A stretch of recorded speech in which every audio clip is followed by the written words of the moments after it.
En ce temps-là, Jésus se rendit sur la montagne pour prier. Il passa toute la nuit à prier Dieu. Ici, nous voyons le Seigneur Jésus en prière dans deux buts précis. Tout d'abord, nous voyons poser la question. Je vous demande s'il est permis, le jour du sabbat, de faire du bien ou de faire du mal, de sauver une personne ou de la tuer. Alors, promenant ses regards sur eux tous, il dit à l'homme, étends ta main, et il le fit. Et sa main fut guérie. Ensuite, nous trouvons au verset 11, ils furent remplis de fureur, et ils se consultèrent sur ce qu'ils feraient à Jésus. Au lieu d'être reconnaissants parce que le Seigneur Jésus-Christ avait guéri un homme le jour du sabbat, les Juifs étaient remplis de fureur, à tel point qu'ils préméditaient de lui faire du mal. Nous pouvons ainsi voir combien ils étaient endurcis. Et c'est à cause de l'endurcissement de leur cœur que le Seigneur Jésus dut prier toute la nuit. Par le péché, les cœurs sont endurcis. Et les cœurs endurcis ne peuvent être ramollis, radoucis, que par la prière persévérante. Ils ne seront pas ouverts, ramollis par des signes ou des puissants miracles. C'est par la prière qui persiste durant toute la nuit que les cœurs endurcis sont adoucis. Mais dans beaucoup de cas, les chrétiens ne sont pas capables de prier plus de 10 minutes. Ils peuvent chanter 2, 3, 4, 5 heures à la file. Ils peuvent prêcher durant des heures, en gesticulant de leurs mains. Ils peuvent aussi donner beaucoup d'argent pour l'œuvre de Dieu. Ils peuvent participer à beaucoup d'activités, beaucoup de campagnes.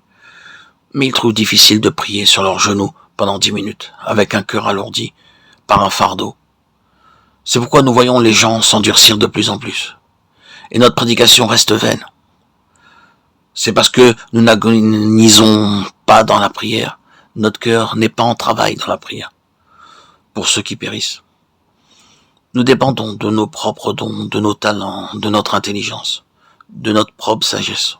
Aussi, notre prédication est très pauvre et très faible dans ses effets. Ensuite, nous lisons versets 13 à 16. Quand le jour parut, il appela ses disciples. Il en choisit 12, auxquels il donna le nom d'apôtres.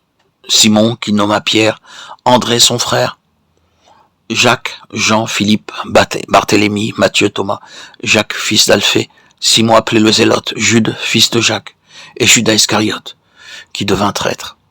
Le Seigneur appela tout d'abord ces hommes à le suivre. Ils quittèrent tout pour le suivre, et devinrent ses disciples. Mais avant qu'ils puissent devenir apôtres, le Seigneur Jésus-Christ dut prier pour eux, durant toute la nuit. Entre-temps, ils avaient vu le Seigneur faire beaucoup de miracles. Ils demeurèrent avec lui pendant tout ce temps. Mais ce n'est pas en entendant ses sermons et en voyant les miracles qu'il accomplissait qu'ils devinrent des apôtres. C'est parce que le Seigneur a prié toute la nuit pour eux. C'est par cette nuit tout entière qu'il passa dans la prière que les disciples furent préparés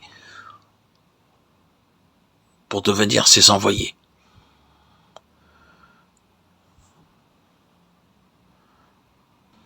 Nous devons apprendre à prier avec persévérance, avec persistance, dans la victoire, à prier avec nos cœurs.